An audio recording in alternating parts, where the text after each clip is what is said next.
What's up, my friends on YouTube? Today I'm going to be showing you how to set a price alert on the YouTube Finance mobile app. And basically what this is going to do for you is you're going to set a certain number that you want the stock to be at, whether it be below or down the current share price.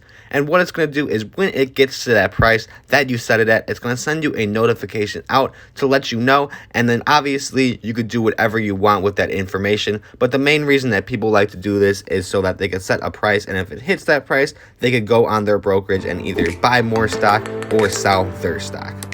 So what you're going to do when you're in the Yahoo Finance mobile app is just search for the stock that you want to set an alert for. I'm going to set an alert for good old Realty Income for the purposes of this video. A great REIT, obviously not a stock like I was just talking about, but it's going to go in the same process.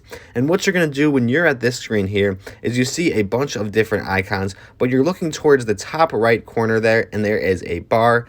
And you're going to see and try to get to the little bell icon that has the plus symbol next to it. And if you click on that, it's going to take you to this price alert function here, where it's going to show you this current share price of O is at 71.41, and I set the target price to $67, and it's going to come up with some notifications there just allowing you to notify you. But once that comes up, if you've never done this before, you know that you have done it right, because obviously it's going to notify you if you allow it.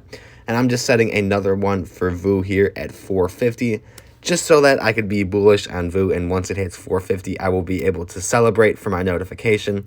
Obviously, I just dollar cost average, so I would have nothing to do with this price alerts, but I just want to show this example for somebody that does.